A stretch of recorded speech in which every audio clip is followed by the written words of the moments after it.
गांव के आखिरी छोर पर पीपल के पेड़ के नीचे एक कच्चा सा मकान था। उस मकान में रहती थी दो बहनें, अनन्या और कविता। माँ बाप को गुजरे 3 साल हो चुके थे। बुखार के उस भयानक लहर ने दोनों को छीन लिया था। तब से दोनों बहनें एक दूसरे की सहारा थी। अनन्या बड़ी थी, चेहरे पर सख्ती, आंखों में जिम्मेदारी। कविता छोटी थी, भोली, संवेदनशील और हर किसी पर भरोसा करने वाली।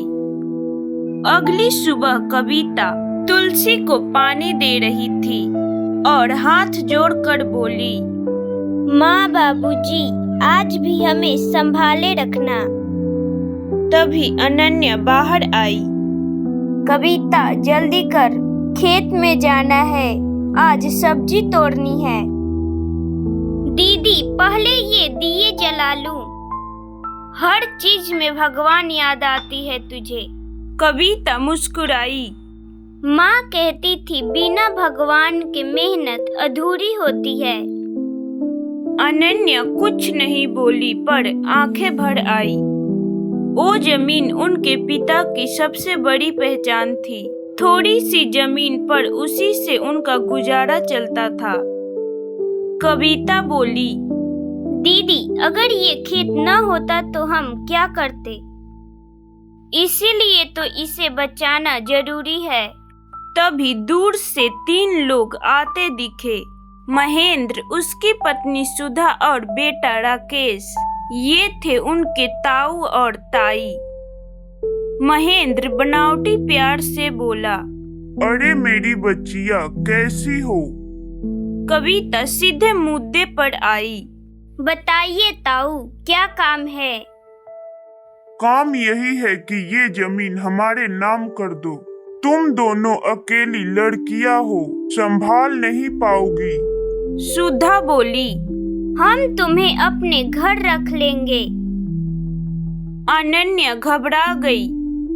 लेकिन ये तो बाबूजी की जमीन है। राकेश हंस पड़ा। कागज में नाम बदलने में देर नहीं लगती। कविता की आंखों में आग जल उठी। जब तक सांस है ये जमीन नहीं दूंगी। तीनों धमकियां देते हुए चले गए। रात को मिट्टी के चूल्हे के पास कविता बोली, दीदी, अगर उन्होंने कागज बदल दिए तो? डर मत, सच हमारे साथ है, लेकिन हम अकेले हैं। अनन्या ने कहा, अकेले नहीं, हम 2 हैं। अगली सुबह पंचायत बैठी।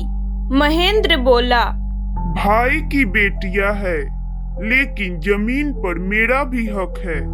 अनन्या ने कांपती आवाज में कहा, हक तब होता है जब नीयत साफ हो।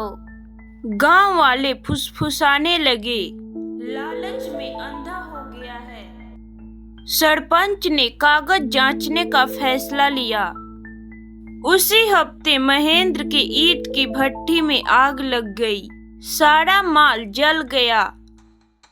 गांव में चर्चा फैल गई। जो दूसरों का हक छीनता है, उसका खुद का छीन जाता है। महेंद्र टूट चुका था। एक शाम महेंद्र, सुधा और राकेश अनन्या के घर आए। महेंद्र ने हाथ जोड़ दिया। गलती हो गई बेटी, माफ कर दो। कविता की आंखों में आंसू आ गई, लेकिन अनन्या चुप रही। हमें काम दे दो, खेत में मेहनत कर लेंगे। महेंद्र की आवाज कांप रही थी।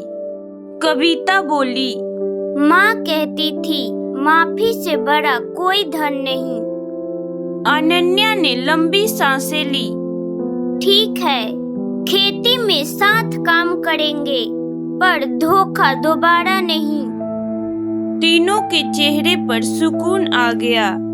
कुछ महीनों बाद खेत लहलहा रही थी, सब्जियां हरी थी, रिश्ते फिर से सांस लेने लगे थे। कविता बोली, दीदी सच में मिट्टी सब सिखा देती है। अनन्या मुस्कुराई। और इंसान का असली इम्तिहान भी लेती है।